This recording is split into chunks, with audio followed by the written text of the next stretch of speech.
자, 기본 이론 과정 35강 진행합니다. 이번 시간부터는 우리 교재 6장 부동산 투자론에서 말씀 좀 드리도록 하겠습니다. 교재는 295페이지예요. 295페이지 펴놓으시고 여러분께 제공된 프린트물이 있습니다. 자, 프린트물 먼저 좀 보시기 바라겠습니다. 자, 프린트 보시면 1페이지에 출제 경향이다 소개되고 있죠. 그래서 최근 10개년간 투자론에선 매해마다 몇 문제씩 출제됐는가 넣어드렸습니다. 이 중에서 최근 5개년이 중요하다라는 겁니다. 24회부터 28회 시간까지 보신다면 아무리 적게라도 몇 문제입니까? 6문제씩 출제가 되었다라는 이야기죠. 6문제. 그리고 지난 시험에서는 가장 많은 문항수가 나왔습니다. 8문제 이렇게 출제되었다. 그래서 최근 5회 동안 투자론 이 파트에서는 적게는 6문제에서 많게는 8문제 이렇게 출제된 영역입니다. 자, 지난 시험 8문제 나왔고, 자, 여러분이 보실 이번 시험에서도 아무리 적어도 6문제, 그렇지 않은 7문제 이렇게 출제가 될 것이다. 예상된 영역이요. 지금 출제 문항수가 굉장히 많은 부분입니다. 또한 우리가 학습하다 보면 투자론 굉장히 또 어렵게 느껴지는 부분이에요. 그래서 제가 많은 시간에서 여러분께 설명을 드릴 겁니다. 하나로 더 이해하시려고 노력하시면서 조금 더 들어보시기 바라겠습니다.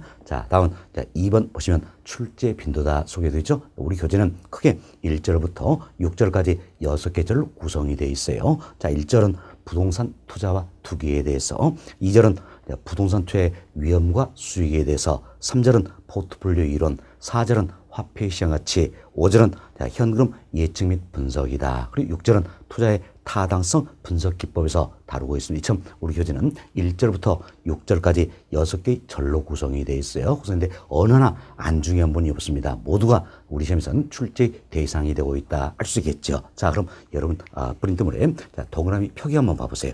그럼 동그라미 표기 보니까 대체로 어때? 상, 중, 여기 어때? 대부분 표기가 되어 있다 할 수 있겠죠. 그만큼 출제가 많이 되어 있는 부분이다 이 생각하시면 되겠어요. 나서 우리들은 하나하나씩 기초 원리부터 체계적인 학습이 필요한 그와 같은 파트다라는 것을 앞서 얘기했지만 제가 많은 시간 아래에서 여러분께 설명을 좀 드리도록 하겠습니다. 또한 투자론 이 파트는 굉장히 어렵게 느끼는 보니까 단계적인 학습이 필요한 파트예요. 우리 정책론도 마찬가지지만 투자론도 단계적인 학습이 필요하다. 그래서 제가 이제 기본 이론 과정에서 일정 부분을 말씀을 드릴 겁니다. 그리고 심화 이론 과정에서 또 부연 설명 드릴 겁니다. 그래서 여러분들이 투자론 2부는 이런 생각하세요. 자, 저희들이 이제 기본 이론에서는 이만큼을 다루게 됩니다. 다루게 되고, 자, 이 내용을 포함해서 심화 이론에서는 더 넓게 이렇게 학습해서 완성을 시킨다. 이렇게 보시면 되겠어요. 물론 기본 이론 과정 때 우리가 다뤘던 내용들은 어때? 심화 이론에서 한 번 더 다루게 됩니다. 그래서 반복학습이 또 이루어진다. 이렇게 생각하시고, 자, 이해하시려고 노력하시면서 좀 들어보시면 되겠습니다. 자, 다음은 프린트물 2페이지를 보세요. 프린트물 2페이지 보시면 수험 전략 소개되고 있죠. 읽어보시기 바라겠고, 다음 학습 목표 이 부분도 한 번쯤 읽어보시면 도움이 될 걸로 생각이 됩니다. 그래서 프린트물 간단히 말씀드렸고, 자, 다음은 여러분 교재 통해서 하나씩 설명을 드리도록 하겠습니다. 교재 296페이지를 보세요. 자, 296페이지는 1절 부동산 투자와 투기다 소개되고 있죠. 그래서 1번 챕터 부동산 투자 여기서부터 말씀을 좀 드리도록 하겠습니다. 일단 부동산 투자 1번 챕터 옆에다가 별표 9개 해놓으시기 바라겠어요. 자, 별표 9개예요. 그럼 어때? 이 1번 챕터 부동산 투자다. 이 파트 관련해서는 최근 5년 동안 9문제 연관돼서 출제했다 이런 의미죠. 그래서 출제가 굉장히 많이 되는 부분이다 생각하시고 잘 들어보시기 바라겠습니다. 자, 먼저 우리가 이제 부동산 투자의 의의부터 설명을 드리겠는데, 우리는 자, 이런 사례를 한번 생각해 봅시다. 내가 현재 10억을 가지고 있다는 이야기예요. 그럼 가지고 있는 10억 일 가지고 여러 가지 경제 행위를 할 수 있다라는 겁니다. 먼저 가지고 있는 10억 일 가지고 내가 어때? 명품 가구도 살 수 있겠고, 명품 핸드백도 살 수 있다라는 겁니다. 다음 또 이제 가지고 있는 10억 일 가지고 A 회사에 주식을 내가 어때? 취득을 한다라는 겁니다. 뭐 때문입니까? 바로 이제 A 회사 주식을 취득해서 1년 동안 보유한다면 어떤 이제 2억의 수익이 기대되기 때문이다라는 겁니다. 그럼 2번 이 케이스 같은 경우에는 자, 기대되는 수익이 있지요. 자, 기대되는 수익이 있다. 얼마입니까? 2억. 이걸 얻고서 쓰더라도 쓰겠다 그 이야기지요. 다음 또 가지고 있는 10억 을 가지고 또 이와 같은 경쟁을 할 수가 있다는 이야기요. 자, 임대용 부동산을 취득합니다. 지금 임대용 부동산을 취득을 해서 내가 1년 동안 임대업을 하겠다는 이야기예요. 뭐 됩니까? 역시 2억 원의 수익이 기대되기 때문이다라는 겁니다. 그럼 자, 여튼 3번 이 케이스도 자, 기대되는 수익이 있죠? 얼마입니까? 2억. 이걸 얻고 쓰더라도 쓰겠다는 겁니다. 그렇죠?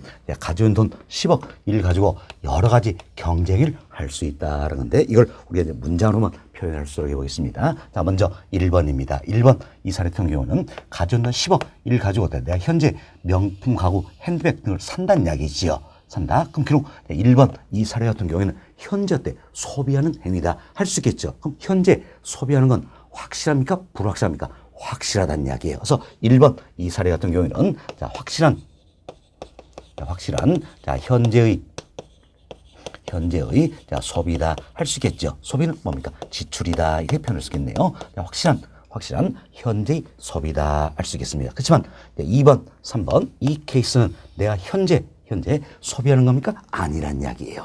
아니다. 뭐 때문입니까? 바로 자, 이제 1년 후에 2억 원이라는 수익을 기대하기 때문이다라는 겁니다. 그래서 기대한 수익 2억을 얻고 쓰더라도 쓰겠다라는 이야기예요. 그래서 2번, 3번 이 사례 같은 경우는 확실한 현재 소비를 하지 않겠다는 이야기예요. 하지 않겠다. 희생시키겠다라는 이야기예요. 뭐 때문입니까? 바로 자, 기대한 수익 이걸 얻기 위함이다. 그럼 자 보세요. 자, 2억 원의 자, 수익이 기대된다 뿐이지 이는 반드시 달성된 보장은 있어요, 없어요? 없다라는 이야기예요. 그럼 반드시 달성 보장이 없기 때문에 확실합니까? 불확실합니까? 불확실하다 할 수 있겠죠. 자, 불확실한 자, 미래의 자, 수익을 추구하고자 합니다라는 겁니다. 자, 다시 보세요. 1번 이 사례는 내가 현재 명품 가구나 핸드백을 사는 것이지요. 그래서 확실한 현재 소비다 할 수 있겠지요. 그렇지만 2번, 3번 이 사례는 내가 현재 소비한 건 아니란 이야기예요. 그래서 확실한 자, 현재 소비 즉 지출을 희생시키겠다는 이야기예요. 뭐 때문입니까? 바로 불확실한 미래 수익을 추구하기 위함이다 할 수 있겠지요. 따라서 참 확실한 자, 현재 소비를 희생시킨 대가로 인해서 자, 불확실한 미래 수익을 추구하고자 한다. 이와 같은 행위를 가리켜서 우리가 투자 이렇게 표현하는 겁니다. 투자다. 그럼 자, 우리가 세 가지 사례를 말씀드렸어요. 자, 1번 이 사례는 투자다 할 수 있어요, 없어요? 없다라는 이야기예요. 1번 이 사례는 뭡니까? 현재 소비하는 행위다, 지출하는 행위다 할 수 있겠죠. 그렇지만 2번, 3번 이 사례는 어떻습니까?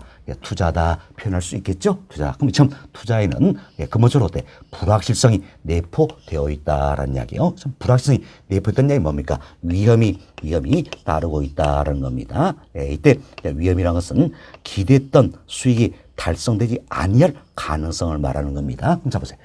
이 사례 보니까 자, 기대된 수익이 얼마입니까? 2억이라는 이야기예요. 참 기대된 수익인 2억이었대. 달성되지 않을 수도 있다는 얘기. 참 기대했던 수익이 달성되지 아니할 가능성, 즉 예상한 결과와 실현된 결과가 달라질 가능성이 있다. 이걸 가려서 우리가 위험이다 이렇게 표현하는 겁니다. 위험이다라는 겁니다. 그럼 위험은 뭐 때문에 존재합니까? 바로 미래는 불확실하다 할 수 있겠죠. 참 미래의 불확실성 이로 인해서 위험이 따르고 있다는 겁니다. 그럼 근본적으로 투자는 어떻습니까? 참 불확실성이 내포되어 있다는 이야기예요. 위험이 따르고 있다는 걸 알 수 있겠죠. 그래서 위험이 없는 투자는 진정한 의미의 투자라 할 수가 없다라는 이야기예요. 투자에는 항상 위험이 따르고 있다 이렇게 생각하시면 되겠습니다. 투자에는 위험이 따르고 있다 생각하시고 여튼 위험에 대한 대가로서 수익이 주어진다는 겁니다. 사실 앞으로 우리가 배우겠지만 이 수익에는 두 가지가 반영이 됩니다. 하나는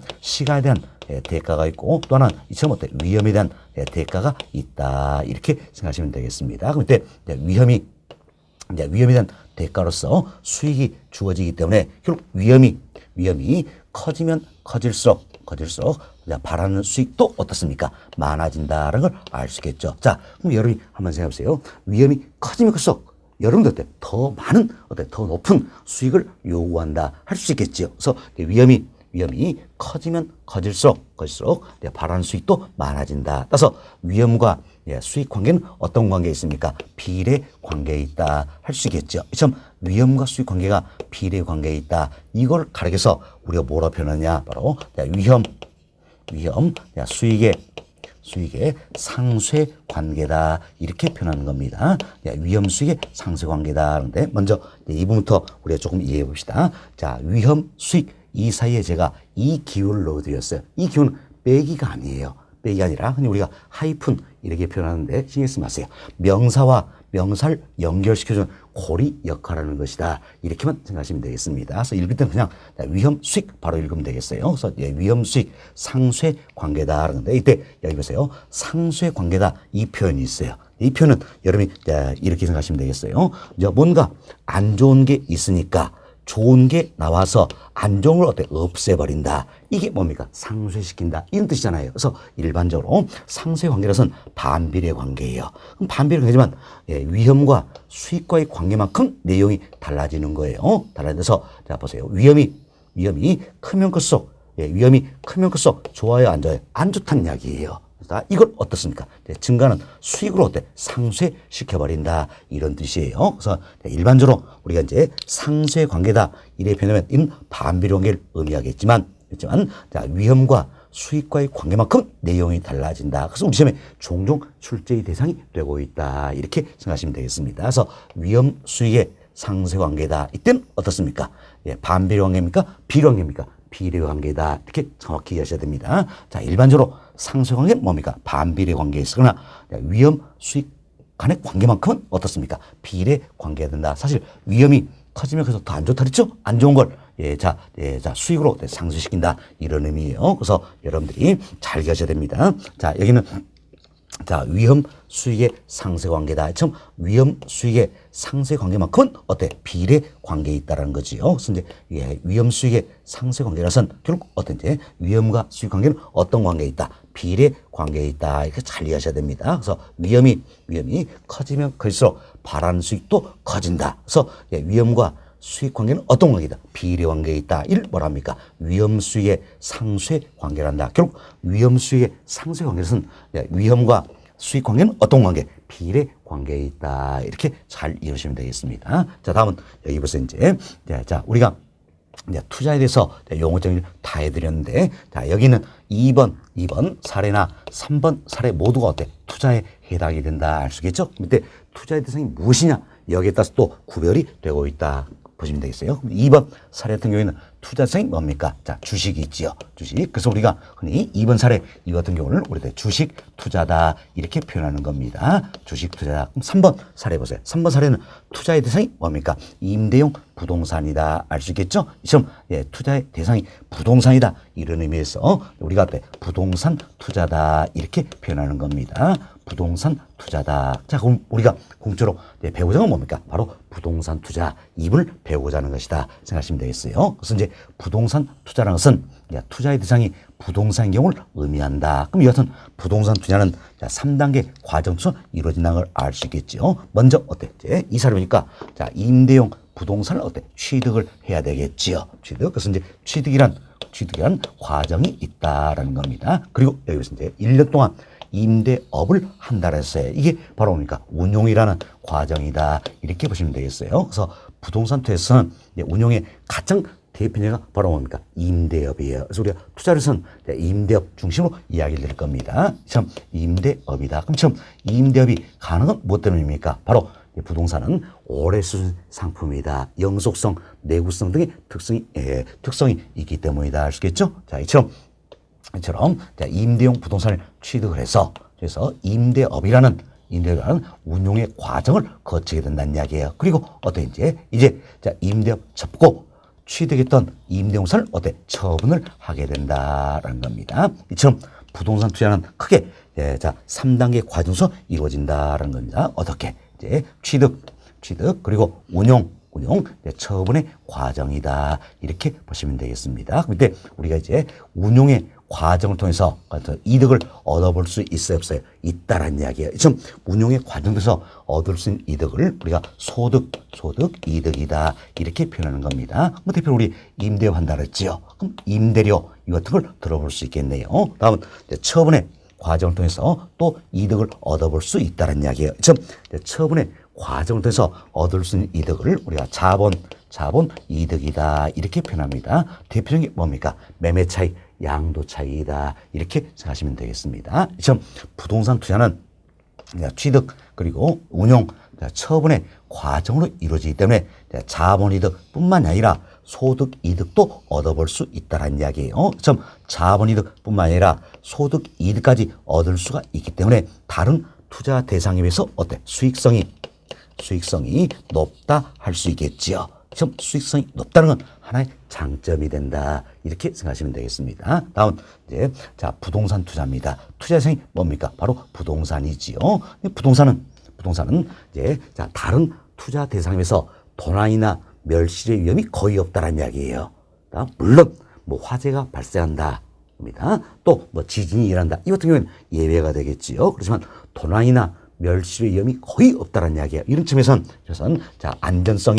안전성이 다른 투자 대상에 비해서는 매우 높다 할 수 있겠죠. 이도 하나의 장점이 되겠습니다. 그렇지만 부동산은 워낙 고가의 상품이라는 이야기예요. 참 고가의 상품이다 보니까 현금으로 전환하는 게 쉽습니까? 어렵습니까? 어렵다라는 겁니다. 어렵다 해서 환금성, 즉 유동성은 매우 낮다 할 수 있겠죠. 그럼 좀 환금성 또는 뭐 유동성이 매우 낮다는 것도 하나의 단점이 된다 할 수 있겠죠. 그래서 부동산 투자 를 통해서 수익성이 높다, 안전성이 높다는 건 장점이 될 수 있겠지만 환금성이 매우 낮다라는 이는 하나의 단점이 된다 이렇게 생각하시면 되겠습니다. 이렇게 해서 저희들이 이제 부동산 투자의 우위라든지 장단점 간단하게 말씀을 드렸습니다. 우리 교재 통해서 더 세부적으로 살펴보도록 하겠습니다. 여러분 교재 한번 살펴드립니다. 교재 봅시다. 296페이지예요. 1번 챕터 부동산 투자다. 별표 9개 이것처럼 말씀을 드렸지요. 양으로 1번 첫 번째로 봅시다.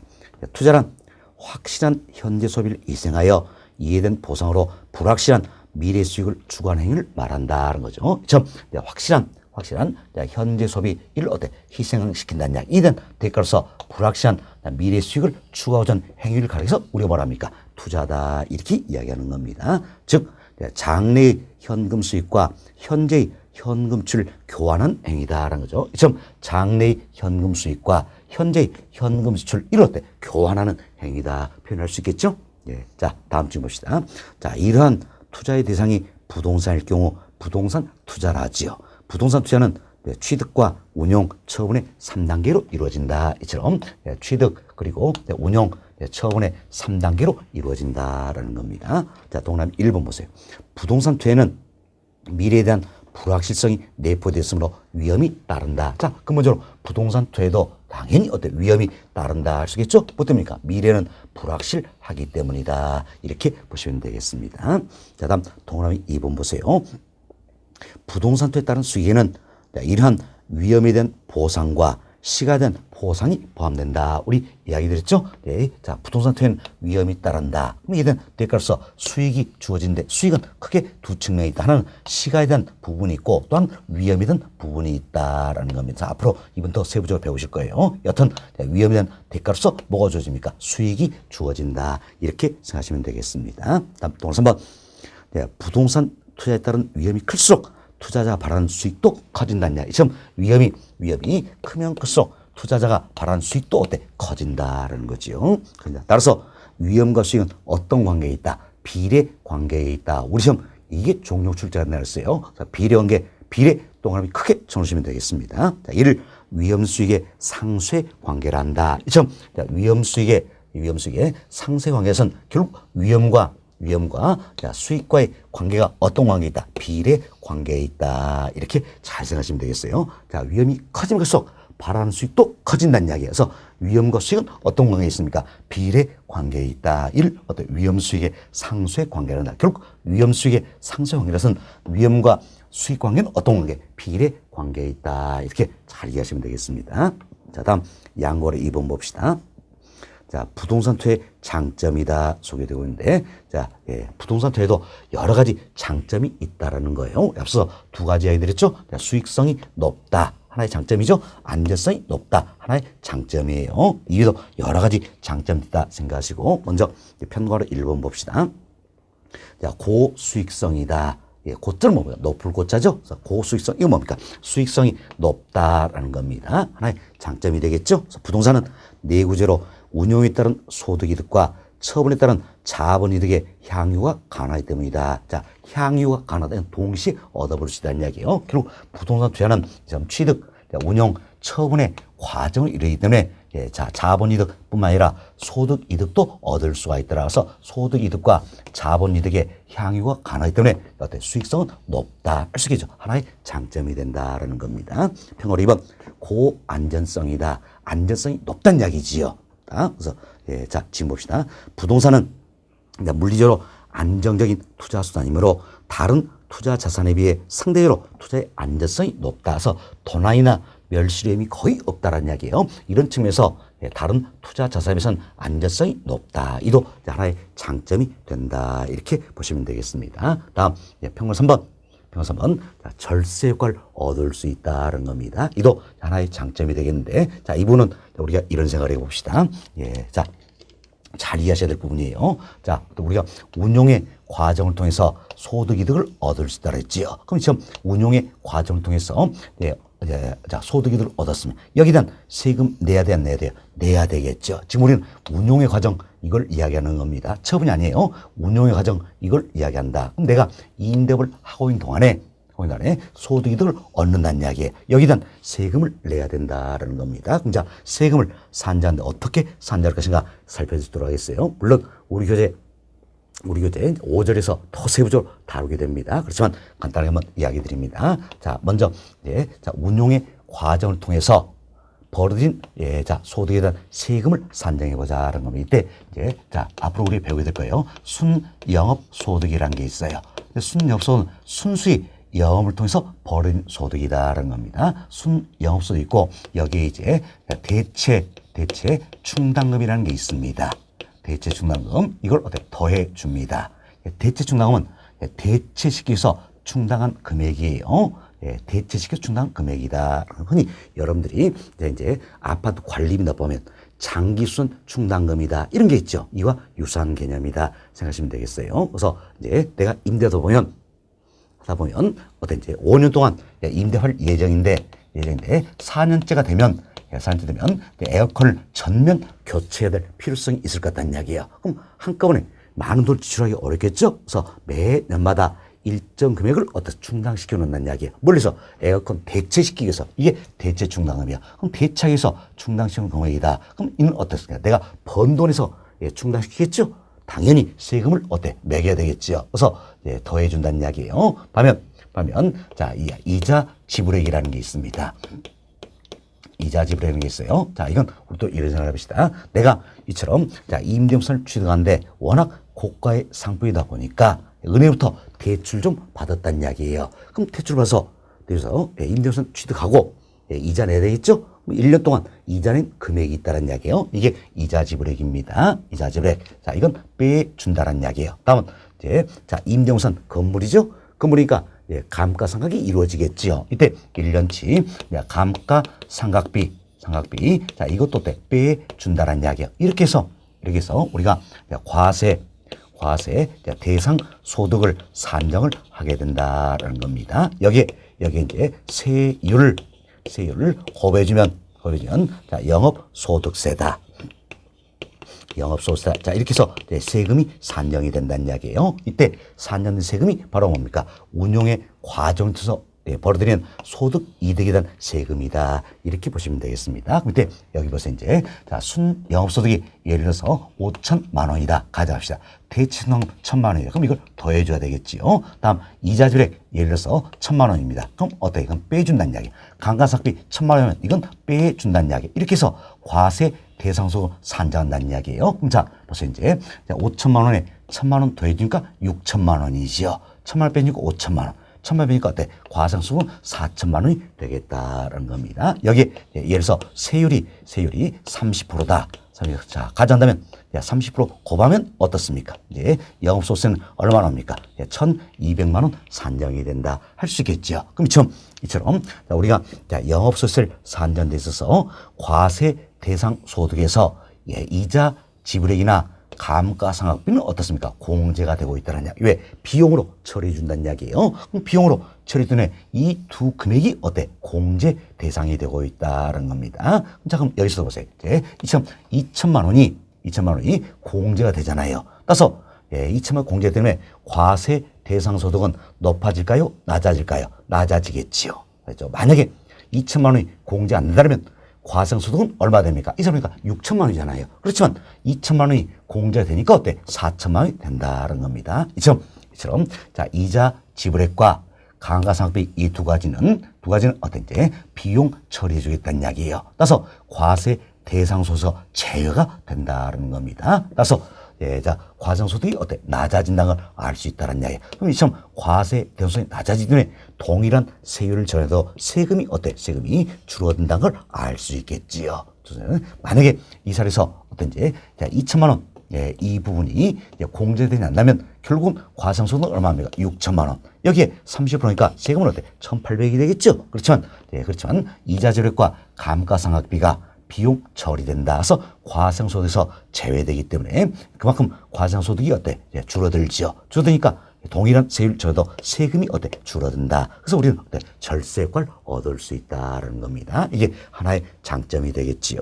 다음은 또 우리가 이제 이거 생각합시다. 내가 처음에 과정을 통해서 얻는 이득이 있죠. 자본 이득에는 세금 내야 되겠죠? 세금 내야 된다는 겁니다. 이제 처분 과정. 지금까지 우리 운용 과정 이야기했잖아요. 이제 처분이다 생각하시면 되겠어요. 처분 과정에서 벌어진 이득이 있죠. 자본 이득이다. 여기는 세금을 내야 된다라는 겁니다. 세금을 내야 된다. 자, 자본이익은 뭡니까? 매매 차익, 양도 차익이죠. 여기는 세금이 바로 뭡니까? 쉽게 양도소득세 할 수 있겠지요. 그럼 이 같은 양도소득세도 경우에 따라서는 비과세 될 수도 있고 경우에 따라서는 감면될 수도 있다는 이야기예요. 일종에서 절세효과를 얻어볼 수 있다는 겁니다. 자, 이처럼 운용의 과정에서도 절세효과를 얻어볼 수 있고 처분의 과정에서도 절세효과를 얻을 수 있다는 겁니다. 자, 이게 투자의 어때 큰 장점 중에 하나가 된다 생각하시면 되겠어요. 자, 이 내용이 평고로 3번 내용입니다. 자, 평고 3번 지문 봅시다. 잘 이해하셔야 됩니다. 자, 이자 지불액이나 감가상각비 등은 자, 두 가지였지요. 여기 있네. 이자 지불액 그리고 감가상각비 이 두 가지입니다. 이는 자, 영업소득세 산정 시 자, 이처럼 영업소득세를 산정할 때 어때? 비용으로 인정된다는 이야기. 그래서 과세 대상 소득세 때 제외되는 부분이다 할 수 있겠죠. 자, 경우에 따라서는 양도소득세의 감면이나 비과세 등의 어때? 혜택도 주어진다는 이야기예요. 이를 통하여 절세효과를 얻을 수 있다. 이는 어때? 하나의 장점이 된다. 이렇게 보시면 되겠습니다. 다음은 편거로 4번 내용입니다.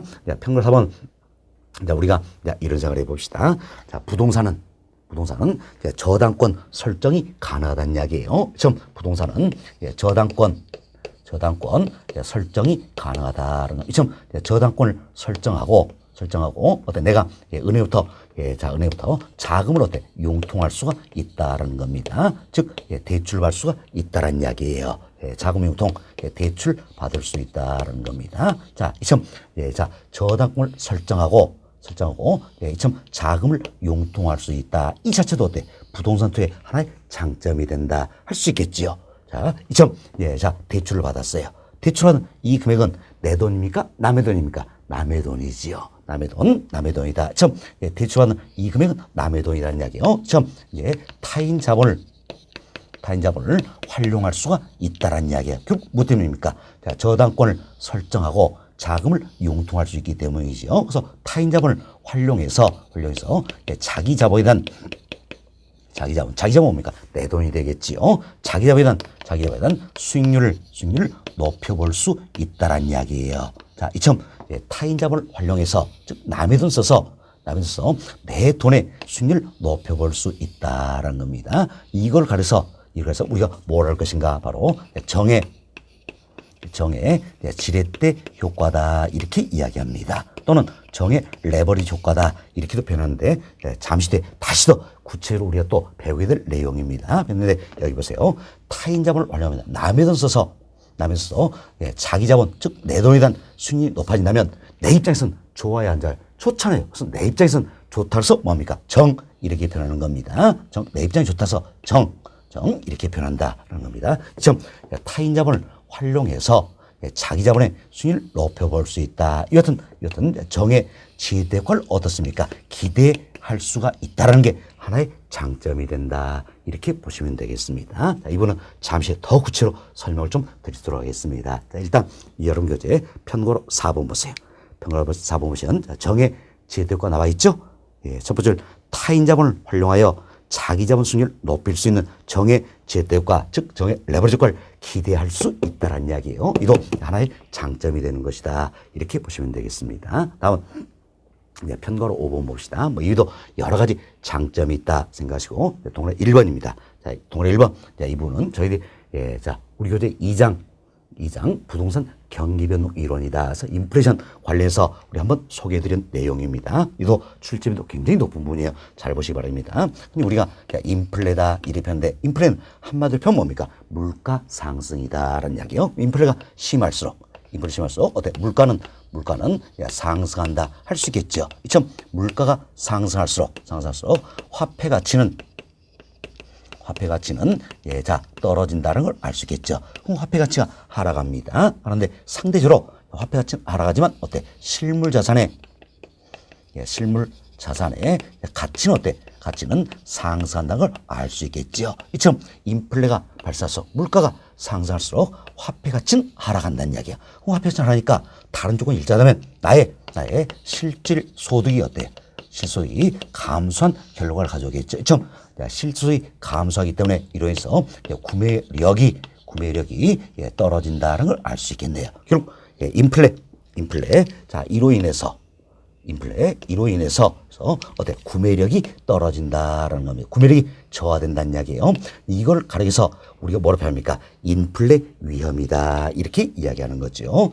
이걸 가리켜서 우리가 인플레 위험이다. 이렇게 표현하는 겁니다. 그렇지만 내가 이제 부동산에 투자한다는 이야기예요. 그럼 부동산에 투자하면 부동산은 뭡니까? 실물 자산이 되겠죠. 부동산은 대표적인 실물 자산이 된다 할 수 있겠죠.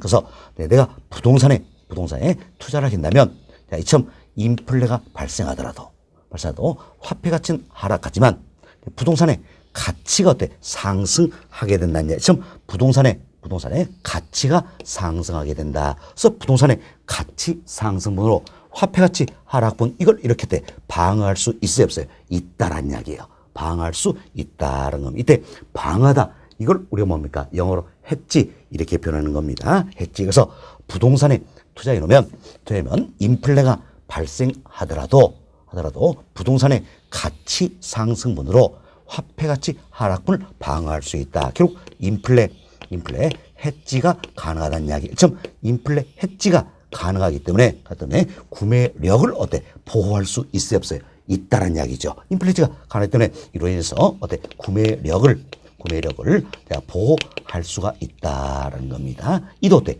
부동산 투자의 하나의 큰 장점이 된다 할 수 있겠죠. 여튼 부동산에 투자한다면 예기치 못한 인플레가 발생하더라도 부동산 가치 상승분으로 화폐 가치 하락분을 방어할 수 있더라. 그래서 인플레 해지 가능하다는 이야기. 일종에서 구매력을 어때? 보호할 수 있다라는 게 하나의 장점이 된다. 이렇게 생각하시면 되겠습니다. 자, 이 내용이 이제 동그라미 1번에 나와 있는 내용이에요. 동그라미 1번 시험 인플레이션 해지 순환으로 구매력을 어때? 보호할 수 있다. 하나의 장점이 된다는 겁니다. 다음 동그라미 2번 봅시다.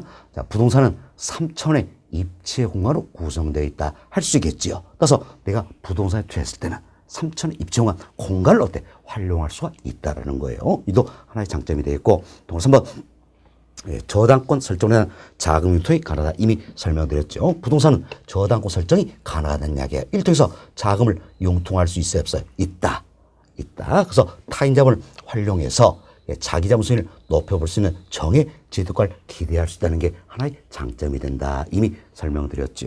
또한 동그라미 4번 소유함으로써 심리적인 만족감을 얻을 수 있다는 이야기예요. 내가 부동산 가지고 있으면 부동산 마음이 있잖아요. 이도 하나의 장점이 된다 생각하시면 되겠어요. 이게도 여러 가지 장점이 있지만 뭐 이런 정도 이해하시면 우리 시험은 전혀 문제가 없다라는 겁니다. 다음 그 아래 보충학습 박스를 보세요. 박스 보시면 자, 우리가 여기서 말씀했던 소득 이득과 자본 이득은 용어 설명이 되어 있지요. 자, 부동산 투자는 크게 3단계 과정을 통해서 이루어진다. 취득, 그리고 운용, 처분의 과정이란 이야기예요. 이때 운용의 과정 통해서 얻을 수 있는 소득 이득이다. 대표로 우리가 임대원 다음에 임대료였죠. 다음 처분의 과정 통해서 얻을 수 있는 자본 이득이다. 뭐 매매 차익, 양도 차익을 말한다. 이 내용이 보충학습 박스에 나와 있는 내용이에요. 한번 살펴봅시다. 동그라미 1번 보세요. 소득 이득이란 자산의 보유 기간 동안 생산 활동을 통하여 발생한 이득을 말한다. 부동산의 경우 임대료나 지대 등이 소득 이득에 해당한다 할 수 있겠죠. 동그라미 2번 자본 이득이란 자산을 처분할 경우 자산의 가치 상승에 따른 차익을 말한다. 그래서 매매 차익이나 양도 차익 등이 자본 이득에 해당한다. 이렇게 보시면 되겠습니다. 자, 다음 양고로 3번이에요. 양고로 3번 보시면 부동산 투자에는 단점도 있다라는 겁니다. 단점도 있다. 자, 몇 가지 소개해 드립니다. 먼저 편과로 1번 내용이에요. 자, 저환금성, 저유동성이다 나와 있죠. 저는 뭡니까? 낮다. 이런 뜻이에요. 우리 앞서 이야기했지만 부동산은 워낙 고가의 상품이니까 현금으로 전환하는 게 쉽습니까? 어렵습니까? 어렵다는 이야기. 그래서 환금성 이 자체가 매우 낮다. 이렇게 생각하시면 되겠습니다. 사실 이 부분도 자, 여러분들이 이렇게 생각을 좀 해보시기 바라겠습니다. 자, 이것은 내가 취득한 부동산, 취득한 임대용 부동산이 있다는 이야기. 이걸 처분하고자 한다라는 겁니다. 근데 처분할 때는 반드시 이제 시장 가치를 받고 처분할 수 있어야 된다라는 겁니다. 자, 앞으로 또 우리가 다루게 될 거예요. 시장 가치는 것은 공정한 시장에서 형성되는 아주 객관적인 가치예요. 공정한 시장에서 형성된 객관적 가치 때문에 누구든지 이 가격 지불하고 살 수가 있다는 이야기예요. 그럼 나는 이 가격을 받고 팔아야 되겠죠. 그럼 예를 들어서 시장 가치가 10억이란 이야기예요. 그럼 10억 받고 팔 수 있어야 되겠지요. 10억 받고 팔 수 있어야 되겠죠. 그렇지만 내가 어떻습니까? 이제 이걸 1억에 팔아버린다는 이야기예요. 그럼 1억에 팔리면 1억에 판다면 바로 팔릴 수 있어요, 없어요? 있다는 이야기죠. 혹시나 이런 건 있으면 저한테도 꼭 좀 연락 좀 해주세요. 좋습니다. 하여튼 1억 받고 팔면 바로 팔 수 있다. 그럼 현금으로 전하는 게 아주 용이할 수 있겠죠. 이런 걸 가지고 환금성이 좋다 표현하냐? 아니란 이야기예요. 아니다. 근본적으로 환금성이다. 이 자체는 시장 가치를 받고 팔 수 있어야 되는 겁니다. 그래서 1억 이런 게 아니라 시장 가치가 10억이라면 10억을 받고 팔 수 있어야 한다. 그래서 시장 가치를 받고 즉 10억을 받고 팔 수 있어야 한다. 그래서 이 10억을 받고 얼마나 빨리 현금으로 전환할 수 있느냐 그 이야기지요. 여기 이렇게 생각하시면 되겠습니다. 그래서 환급성에서는 근본적으로 시장 가치에 손실이 없앤다는 이야기예요. 시장 가치 이걸 받고 얼마나 빨리 현금으로 전환할 수 있냐 이 정도를 의미하는 것이다. 이렇게 생각하시고 여튼 워낙 고가의 상품이니까 현금으로 전환하는 게 쉽다 어렵다라는 이야기예요. 그래서 환금성은 매우 낮다 이렇게 생각하시면 되겠습니다. 자, 그럼 이제 여러분 교재 봅시다. 첫 번째 그 부분 보세요. 부동산은 시장의 진입과 퇴출이 일반 재화처럼 자유롭지 못하다는 이야기예요. 그래서 수요자와 공급자의 만남과 처분 과정에 많은 시간을 필요로 한다. 따라서 환금성은 매우 낮다. 이렇게 생각하시면 되겠어요. 참 환금성이 매우 낮다. 이 자체는 어떻습니까? 투자의 큰 단점 중에 하나가 된다. 이렇게 생각하시면 되겠습니다. 다음 편과라 2번 위험 부담이다 라는데 사실 부동산 투자도 근본적으로 위험을 부담하고 있다는 이야기예요. 어찌 보면 우리 이 위험이 없는 투자는 진정 투자가 아니라 그랬죠. 그래서 부동산 투자도 위험을 부담하고 있다. 참 위험을 부담하고 있다. 이 자체도 하나의 단점이 될 수 있다. 이렇게 보시면 되겠습니다. 그래서 교재 보시면 첫 번째를 부동산 투자에 관련된 다양한 기술적, 경제적, 법률적 제약 요인을 하여 위험이 크다는 단점이 있다라는 겁니다. 다음 평가 3번 거래 비용이 많다는 것도 하나의 단점이 될 수가 있다라는 겁니다. 사실 여러분들이 거래 비용이다. 그럼 뭡니까? 공인중개사 수수료 이것만 생각하시는 경향이 있다는 이야기예요. 그렇지 않습니다. 부동산 투자에서 거래 비용이라는 것은 공인자 수수료뿐만이 아니라 취득 그리고 처분 시에 여러 가지 세금이 있겠죠. 세금도 거래비용에 해당이 되고, 다음 취득 시에 등기 비용도 있다라는 이야기예요. 이도 거래비용에 해당이 된다. 그럼 이 같은 거 고려하면 거래비용이 어떻습니까? 다른 투자 대상에서 많다는 걸 알 수 있겠지요. 중개사 수수료뿐만 아니라 세금, 등기비용 모두가 거래비용에 해당한다는 겁니다. 참 거래비용이 많다는 것도 하나의 단점이 된다. 이렇게 보시면 되겠습니다. 그래서 교재 보시면 부동산 투자는 다른 투자 자산에 비하여 중개 수수료, 등기비용, 각종 세금 등 거래비용이 많이 소요된다 할 수 있겠죠. 다음 평가로 4번에 동그라미 1번 봅시다.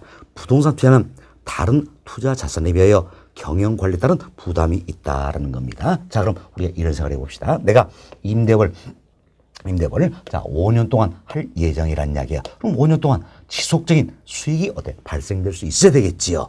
이를 위해서는 어떻습니까? 관리가 이루어져야 된다라는 겁니다. 그래서 경영 관리에 따른 부담이 있다는 것도 하나의 단점이 된다 생각하시고, 또 1번 부동산 투자는 다른 투자 자산에 비하여 법적인 제한이 많고 법률 관계도 복잡하다는 거죠. 사실 부동산 이 상품 자체는 어떻습니까? 법적인 제한이 많다라고 우리 배웠었지요. 이거 하나의 단점이 될 수 있다는 겁니다. 또 3번 부동산 투자는 다른 투자 자산에 비하여 시장에서 정보 수집이 어렵다는 겁니다. 자, 이건 우리가 이렇게 배웠습니다. 자, 이제 부동산 시장의 특성 관련해서 부동산 시장에서는 거래한 내용을 알리려고 합니까, 안 합니까? 안 한다는 이야기예요. 그래서 거래의 비공개성이라는 특성이 있다. 그래서 거래한 내용을 알리지 않는다. 거래의 비공개성 특성이 있다는 이야기야. 따라서 우리가 정보를 얻는 게 쉽습니까? 어렵습니까? 어렵다라는 거지요. 시장에서 정보 수입이 어렵다는 것도 하나의 단점이 된다라는 겁니다. 다음 동그라미 4번 부의 외부 효과가 발생할 가능성이 있다는 이야기예요. 자, 쉽게 이래서 합시다. 내가 이 같은 임대부동산을 취득해서 임대업을 하고자 합니다. 그래서 임대업을 하는 중에 느닷없이 이 근처에 어떻습니까? 쓰레기 소각장이 들어선다는 이야기야. 그래서 외적인 요인에서 부정적인 영향을 받을 수 있어요, 없어요? 있죠? 이게 이제 부의 외부 효과네요. 부의 외부 효과. 그럼 이처럼 부의 외부 효과가 나타날 수 있다는 건 뭡니까? 하나의 단점이 되겠다라는 겁니다. 그렇지만 경우에 따라서는 경우에 따라서는 정의 외부 효과가 나타날 수 있겠죠? 이처럼 정의 외부 효과가 나타날 수 있다는 건 하나의 장점이 되겠지만 어떤 부의 외부 효과가 나타날 수는 하나의 단점이 된다. 이렇게 생각하시고, 동그라미 4번 부의 외부 효과가 발생할 가능성이 있다는 건 하나의 단점이 된다. 이렇게 보시면 되겠습니다. 자, 이렇게 해서 저희들이 이제 부동산 투자에는 여러 가지 장점과 단점이 있다 설명을 드렸어요. 이런 정도로만 이해를 좀 하시면 되겠습니다. 자, 그리고 여러분 교재 298페이지로 넘어갑니다. 이제 298페이지는 양글 5번 지렛대 효과다 나와 있죠. 이분도 굉장히 중요한 내용이에요. 저희들이 조금 전에 이런 말씀을 드렸습니다. 자, 부동산 투자에서는 저당권 설정을 통해서 자금을 융통할 수가 있더라. 지금 자금을 융통한다. 이건 남의 돈이죠. 지금 타인 자본을 활용해서 자기 자본 수익을 더욱더 높여볼 수 있더라라는 겁니다. 그럼 내 입장에서는 남의 돈 써서 내 돈 수익률이 높아지기 때문에 좋다는 이야기죠. 이게 바로 뭡니까? 정의 지렛대 효과다 설명됐죠? 지금 부동산 투자에서는 정의 지렛대 효과를 기대할 수 있는 장점이 있다 그랬어요. 그래서 이제 정의 지렛대 효과 이것은 자, 지렛대 효과에서 더욱더 세부적으로 살펴보자라는 겁니다. 살펴보자. 자, 여기 보세요. 이제 흔히 우리가 자, 지렛대 효과다 이야기인데 다른 말로 레버리지 효과다 이렇게 표현하고, 또는 손익 확대 효과다 이렇게도 이야기하는 겁니다. 그래서 우리 시험에서는 이제 지렛대 효과, 레버리지 효과 아주 혼용해서 많이 쓰고 있다. 그래서 경우에 따라서는 지렛대 효과 이렇게 묻기도 하고, 경우에 따라서는 레버리지 효과다 이렇게 묻기도 한다. 같이 알아두셔야 됩니다. 지렛대 효과는 다른 말로 레버리지 효과다, 또 손익 확대 효과다 이렇게도 표현된다는 겁니다. 자, 이것은 지렛대 효과는 뭘 의미할 것인가 간단하게 살펴드립니다. 자, 여기 보세요.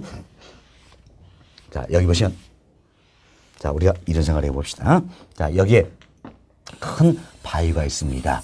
이 큰 바위인데 이 바위를 내 힘으로 들어 올리는 게 쉽습니까? 어렵습니까? 어렵죠. 그럼 이때 좀 더 쉽게 바위를 들어 올리기 위해서 우리는 어떻게 합니까? 여기에 막대를 넣는다는 이야기예요. 그렇죠? 막대를 넣어서 이 막대의 힘을 빌어서 파일럿 때 좀 더 쉽게 들어올려 볼 수 있다 할 수 있겠죠. 이때 이 막대를 우리가 뭐라 합니까? 지렛대 이렇게 표현하는 거죠. 지렛대. 그럼 여튼 막대를 지렛대로 삼아서 적은 힘으로 큰 물건을 들어 올려 볼 수 있다는 겁니다. 자, 이걸 가리서 우리가 지렛대 효과다 이렇게 표현하는 겁니다. 자, 여튼 지렛대를 활용한다면 적은 힘으로 큰 물건을 들어 올려 볼 수 있더라. 이걸 해서 우리가 이제 지렛대 효과다 이렇게 표현해요. 그럼 자, 부동산 투자에서는 그럼 이 같은 지렛대가 어떻게 적용될 것인가 하는 건데, 우리 또 이제 이런 생각을 한번 해봅시다. 여기 보세요. 자, 내가 이와 같은 자, 임대용부선을 취득한다는 이야기예요. 그럼 임대용부선을 취득하는데 총 10억 원이 필요하다라는 겁니다. 그래서 총 투자액이 있겠죠.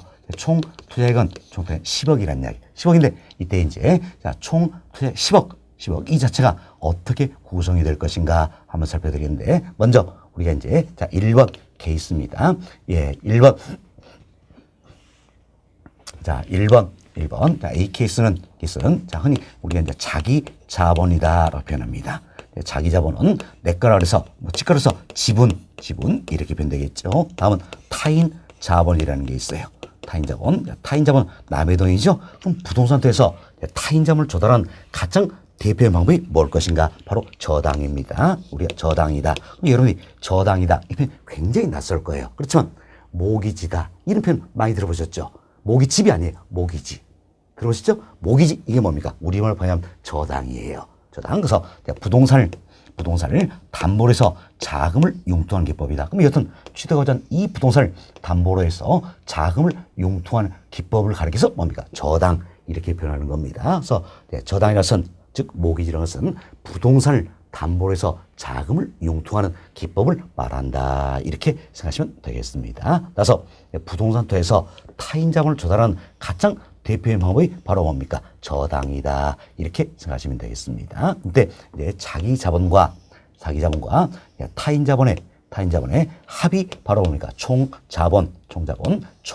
투자액이 된다 이렇게 생각하시면 되겠지요. 총 투자액이 되겠다는 겁니다. 근데 이제 총 10억이 필요하다는 이야기. 10억인데 전액 자기 자본만으로 경우에 따라서는 투자할 수 있어요, 없어요? 있다는 이야기예요. 전액 내 돈만으로 투자할 수도 있다는 이야기예요. 그래서 저는 타인 자본을 전혀 쓰지 않았으면서 총택 10억이다. 이게 이제 1번 케이스가 되겠습니다. 다음은 이제 자기 자본 6억입니다. 그럼 총 10억이 된다는 이야기죠. 예를 들어서는 타인 자본 얼마 조달해야 됩니까? 4억을 조달해야 된다. 이게 2번 케이스라는 이야기예요. 다음 총택 10억이 필요합니다. 10억인데 자기 자본 5억이라면 타인 자본 얼마 조달해야 됩니까? 5억을 조달해야 된다. 이게 3번 케이스가 된다. 이렇게 보시면 되겠습니다. 그럼 결국은 여기 있는 이제 1번 이 케이스는 타인 자본을 활용했어요? 활용하지 않았습니까? 활용하지 않았어요. 전액 자기 자본으로 투자가 이루어졌다 할 수 있겠죠. 그렇지만 여기는 2번,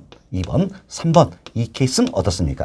타인 자본을 활용을 하고 있다라는 겁니다. 그렇죠? 벌써 이제 타인 자본을 활용하다 보면 이처럼 타인 자본을 활용하다 보면 자기 자본은 어때? 이처럼 자기 자본은 어때? 적어진다 알 수 있겠지요.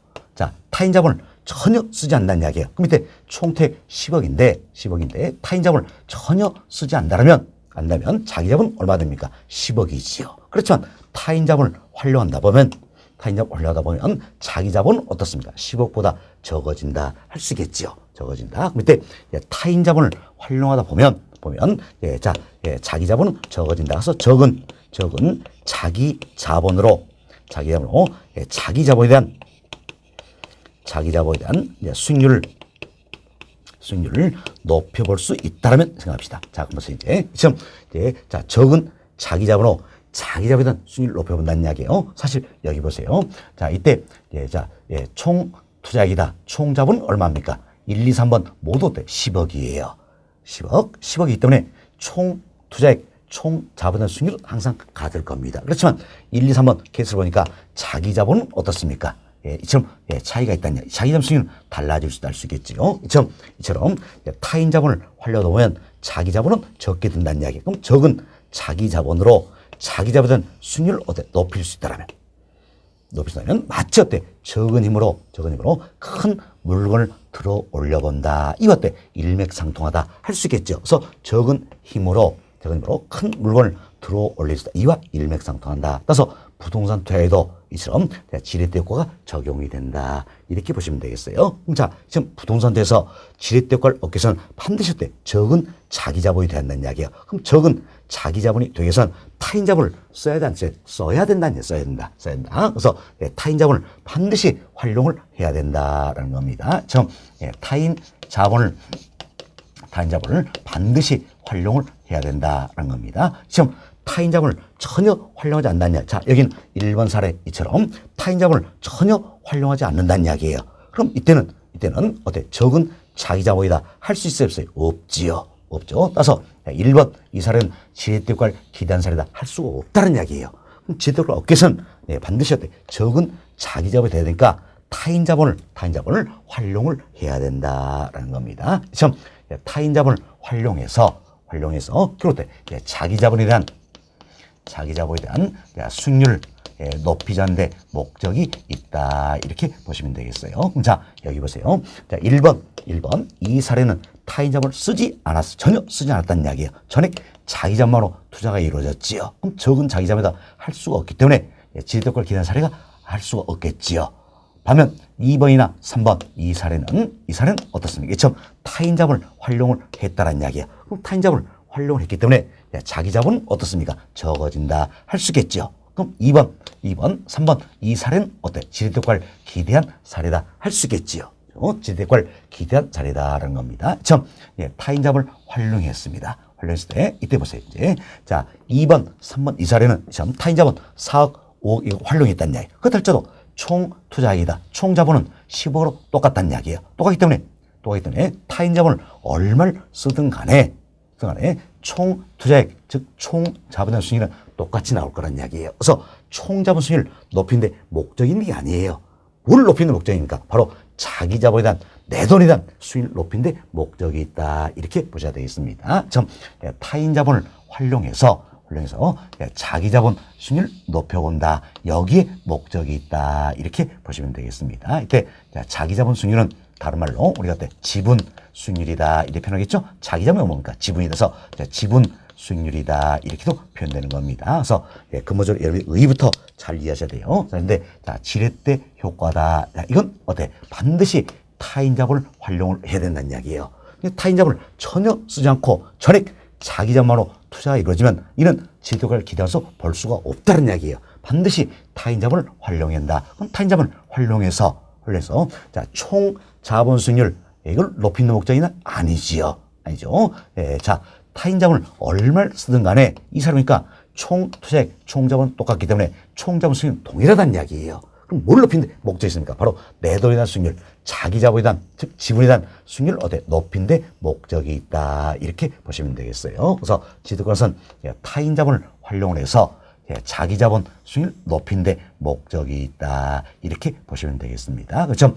타인 자본을 활용을 하다 보면 어때? 원금 상환도 이루어져야 되고 이자 지불도 이루어져야 되겠죠? 그렇지만 제때 원금 상환, 이자 지불이 어때? 이루어지지 아니할 가능성이 있다는 이야기예요. 그래서 즉 채무 불이행 가능성이 있다는 겁니다. 이걸 가려서 우리가 이제 금융적 위험이다. 이렇게 이야기하는 겁니다. 즉 채무 불이행 가능성이다 할 수 있는데 그럼 여하튼 금융적 위험은 언제 발생합니까? 타인 자본을 활용했을 때라는 이야기야. 자, 1번 이 사례처럼 타인 자본을 전혀 쓰지 않았어요. 그럼 이때는 원금 상환, 이자 지불할 필요가 있어요, 없어요? 없잖아요. 금융적 위험은 없다라는 겁니다. 그러나 타인 자본을 활용하다 보면 금융적 위험은 따르게 된다 할 수 있겠죠. 그래서 금융적 위험은 타인 자본을 활용할 때 발생한다. 전액 자기 자본으로 투자했어요. 타인 자본 쓰지 않았어요. 이때는 금융적 위험 있습니까, 없습니까? 없다라는 이야기예요. 없다. 그래서 타인 자본을 활용했을 때 금융적 위험은 발생한다. 그럼 우리 이제 지렛대 효과, 레버리지 효과 이렇게 해서는 반드시 타인 자본을 활용을 해야 했지요. 참 반드시 타인 자본을 활용해야 때문에 금융적 위험은 어때? 따르고 있다는 걸 알 수 있겠지요. 따라서 지렛대 효과는 근본적으로 위험을 줄이는 기법이 아니란 이야기예요. 금융적 위험이다. 이것은 위험을 부담하면서 자기 자본에 대한 수익을 높이는데 목적이 있다. 잘 이해하셔야 됩니다. 자, 지렛대 효과는 레버리지 효과는 위험을 줄이는 기법이 아니란 이야기예요. 금융적 위험이다. 이것은 위험을 부담하면서 어때? 자기 자본 수익을 높이는 데 목적이 있다는 겁니다. 자, 그래서 저희들이 이제 지렛대 효과, 레버리지 효과, 의의는 다 말씀드렸습니다. 자, 지렛대 효과에서는 반드시 타인 자본을 활용을 해야 된다는 겁니다. 따라서 전액 자기 자본만으로 투자가 이루어진 경우는 타인 자본을 전혀 쓰지 않죠? 지렛대 효과를 기대하면서 볼 수가 없다라는 거. 다음, 지렛대 효과는 어때? 자기 자본 수익을 높이는 데 목적이 있다. 총 자본 수익을 아니라 그랬어요. 자기 자본 수익을 높이는 데 목적이 있다는 겁니다. 또한 지렛대 효과는 타인 자본을 반드시 활용하기 때문에 이따가 어때? 금융적 위험이 따르고 있다는 겁니다. 따라서 지렛대 효과는 위험을 줄이는 기법이 아니라 그랬죠? 금융적 위험이다. 자, 이것은 위험을 부담하면서 자기 자본 수익 높이는 데 목적이 있다. 이렇게 잘 이해를 좀 해놓으시기 바라겠습니다. 자, 그래서 의의는 다 말씀을 드렸어요. 여러분 교재 간단히 살펴드립니다. 자, 편거로 1번 봅시다. 298페이지예요. 네, 편거로 1번 보시면 지렛대 효과의 의의다 소개되는데, 자, 첫 번째 봅시다. 지렛대 효과는 타인 자본을 이용할 경우 부채 비율 증감이, 자, 부채 비율 증감이라는 그럼 남의 돈 많이 쓰 적게 쓰냐 이 문제 되겠죠. 자, 자기 자본 수익률에 미친 효과를 말한다. 이 점, 남의 돈 많이 쓰 적게 쓰냐 이 자체가 자기 자본 수익률 여기에 미친 효과를 말한다. 다른 말로 우리가 레버리지 효과, 손익 확대 효과로도 한다는 겁니다. 이번은 다음 시간에 조금 더 설명드리면 이해가 되실 겁니다. 동원 1번. 자, 지렛대 효과는 타인 자본을 활용하여 자기 자본 수익률, 즉 지분 수익률을 증대시키기 위한 것이다. 자, 이 점, 지렛대 효과에서는 반드시 타인 자본을 활용해야 됐어요. 목적은 어땠습니까? 자기 자본 수익률, 지분 수익을 높인 데 있다. 총 자본 수익을 높인 데 있는 게 아니라 그랬어요. 뭡니까? 자기 자본 수익률, 지분 수익을 높인 데 있다라는 겁니다. 따라서 동원 2번, 지렛대 효과는 금융기관 용자 등 차입을 동반하여 이룰 때 발생한다. 반드시 어때? 타인 자본을 활용해야 된다 그랬죠? 다음 동원 3번, 타인 자본 활용으로 지렛대 효과를 얻을 수는 있지만 부담이 될 위험, 즉 금융적 위험도 증가한다. 참 금융적 위험도 증가한다는 이야기예요. 그래서 지렛대 효과는 근본적으로 위험을 줄이는 기법이 아니라 그랬죠. 금융적 위험이다. 이것은 위험을 부담하면서 자기 자본의 수익을 높이는 데 목적이 있다. 이렇게 보셔야 되겠습니다. 다음 동원 4번, 융자를 받거나 전세를 안고 집을 사는 것은 예되어 있죠. 자, 융자를 받았습니다. 그럼 어때? 이때 남의 돈 쓰는 거죠. 타인 자본을 활용한다 할 수 있겠죠. 다음 전세를 안고 집을 샀어요. 그럼 이때 전세 안은 이 금액만큼은 내 돈이요, 남의 돈이요, 남의 돈이죠. 역시 타인 자본을 활용한다 할 수 있겠죠. 이점 융자를 받거나 전세를 안고 집을 산다. 이 자체가 근본적으로 타인 자본을 활용하고 있다 할 수 있겠죠. 따라서 이는 지렛대 효과를 활용하는 투자의 한 방법이다 할 수가 있겠습니다. 자, 이렇게 해서 저희들이 지렛대 효과의 의의 여기까지는 말씀을 드렸어요. 다음 시간에 지렛대 효과의 종류 이분을 설명을 드리면 조금 더 이해가 되실 것으로 생각을 해봅니다. 자, 이번 시간 여기까지 정리해 주도록 하겠습니다.